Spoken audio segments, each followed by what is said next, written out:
At yun ang mga kaibigan natin dyan, mga kaharabas nars. Ngayon po ay panibagong araw. Thank you po Lord. Ayun. Panibagong vlog po. Ayan mga kaharabas, oh. See? Ayan po ang Burj Khalifa. Talagang kitang kita. Tanaw na tanaw po. Ayan. Ayan. Go na po.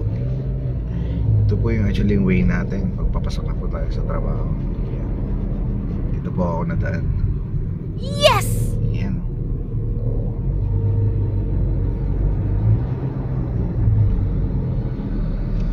Pasok po natin is 11:30. So ayan, on the way na tayo. Actually it's about 15 minutes lang po yung travel ko from sa bahay ko, tapos papasok. Ayan, Burj Khalifa. Nakita, dadaanan natin mga kaharabas nars. Wow! Ayan.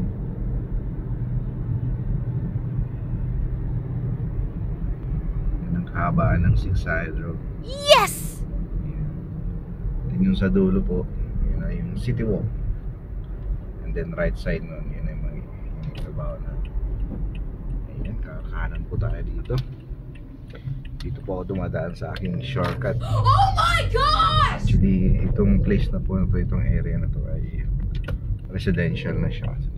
Ito kasi yung pinakamabilis na daanan. Papasok. So, iwas ako dun sa traffic sa kabila kasi medyo minsan pag ganitong oras na rush hour na. So, kaya makikita nyo, residential po yan. Ang gaganda ng bahay. Actually, mapapansin nyo may mga similarities. Parang isang design. Opo, may isang design lang po yan. So sa gabi siguro pag medyo may emats, may tama ka or amats, magkakamali ka ng uwian mo kasi pare-parehas yung bahay. Same design. Kaya usually dito pag isang village o isang subdivision, parang subdivision po ito, parang pare-parehas ang cut ng bahay, ang design, same time. Kahit nga yung mga parking, yung gate, isa-isa po, pare-parehas. Ayan. Ayan po.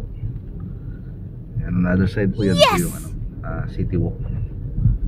Diyan tayo minsan tumadaan din. Pero this time po talagang dito po ako nadaan sa shortcut ko para mas mabilis yung pasok natin. Ayan. Makapansin nyo guys, yung mga nakapark lang yung mga luxury, semi-luxury na sasakyan. Dito parang baliwala lang eh. Ayan. Hindi naman pa sa pag sa atin pag-judge, pero sa atin hindi pwede gawa ng ganyan. Palingat ka lang, wala na yung sasakyan. Ayan, tingnan mo yung mga yun. Ayan, Audi, Porsche, ayan, Mini Cooper. Nakapark lang ako sa gilid. Saan nga ako nila?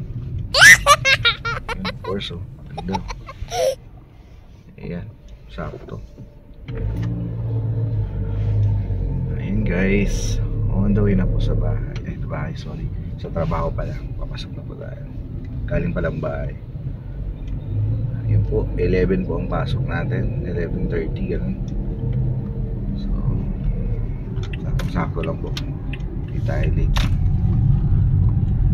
At yun na nga mga guys, mga kaharabas nurse, tayo ay malapit na sa ating trabaho. Traffic pa dito. Shout out po pala dyan sa ating mga new subscriber at sa walang sawang nanonood sa atin, sa patuloy na sumusuporta sa atin. Thank you po. Maraming thank you po sa inyo. Medyo traffic na nangyari. So malapit na po tayo guys, mga kaharabas nurse. Update ko na lang po kayo mamaya. Ayan.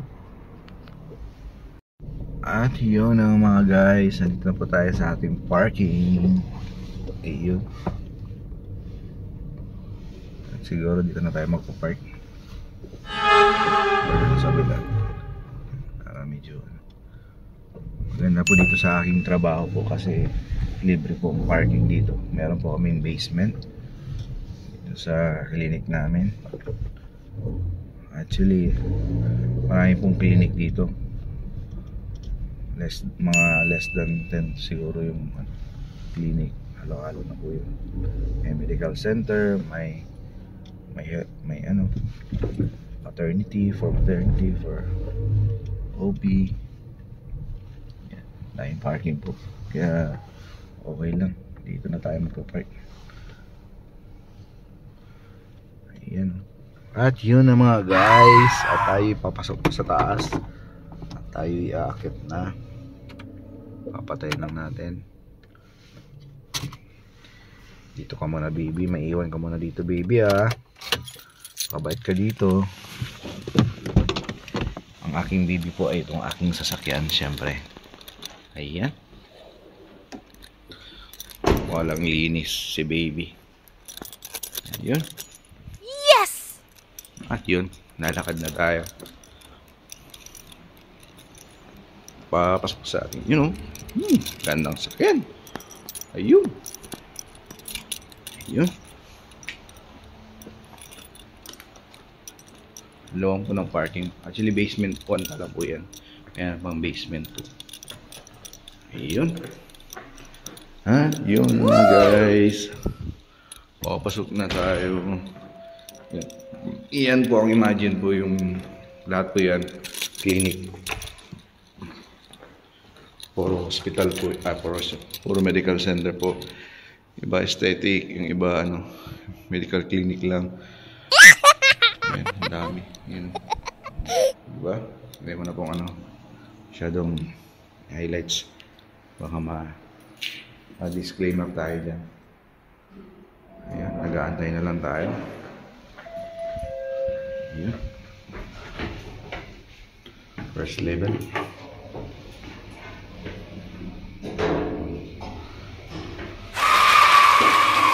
Yun na mga guys, mga kaharabas nerds, at tayo papasok na. Yan, bilis lang. First floor lang tayo. Ayun. Ayun, medical center po.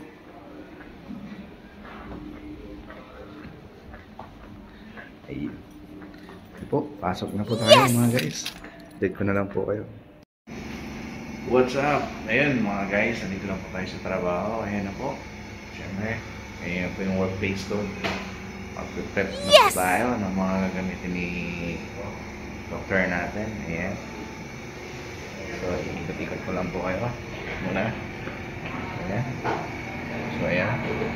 Wow! May pasyente po tayong waiting. So, inantay ko po yung doctor ko. Mamaya-maya dito na rin po. So, while wala pa po siya, mag-prep na po tayo ng mga gagamitin niya para mamaya ready na lang po. Ayun, update ko na lang po kayo. Shoutout po. Ingat. Ayun na nga mga kaharabas nurse. Ayun. So for today po ay ang unang pasyente mo natin. Ayan, nag-prep na po tayo. Ang unang pasyente po natin ngayon ay filling o kaya sa atin sa Pinas ay pasta. So ayan. Prepare na po natin yung mga gagamitin ni Doc para mamaya madali na lang po sa procedure.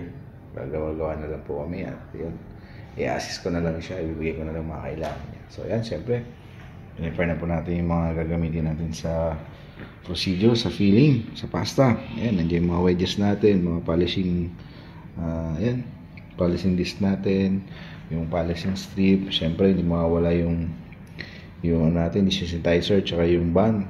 Yun, sa mga nakakaintindi po ng dental or dental work job, ayan, alam na po nila yan. Ayan, meron yung mga composite, yung edge natin, yung mga burrs natin, ayan, naka-ready na po. Ayan, mga instrument natin. So, ayun. And then, the same time, yung chair natin, naka-ready na rin, nakabukas na yan, naka-on. Pati yung compressor natin. Ready na siya actually.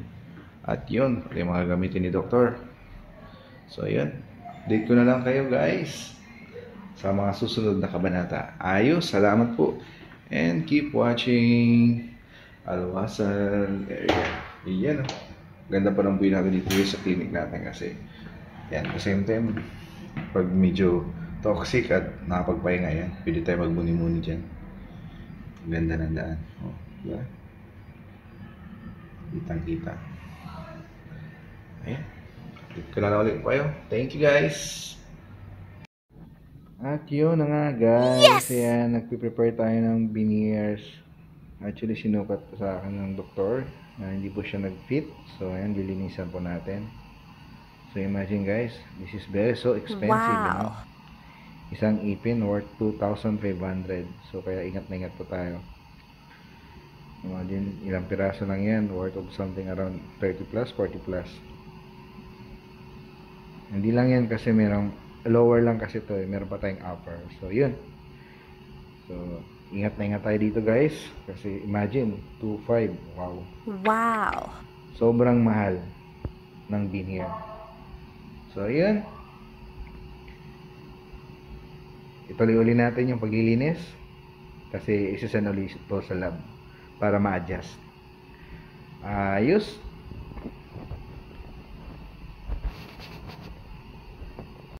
At yun na guys. So yun. Tatapos natin mag-pasyente. Tatapos natin magtugas ng mga instrument natin. Yan. Actually, meron tayong feelings kanina. At the same time, nagbunot din ng molar si doktor. Yun. Yun. Third molar. Binunot ko kasi talagang hindi na masay. Oh my Dahil pa sana is root canal kaso nga lang talagang wala ng pag-asa. Kaya yun. Kaya sobra na rin nagsasuffer yung pasyente. So, talagang binunot. Nag-decide na lang yung doktor na bunutin na talaga kasi talagang hindi na siya masasave. Ayan. Ito yung mga ginamit natin kanina. Ng mga instrument. Ayan. Ayan. Wow. Woo!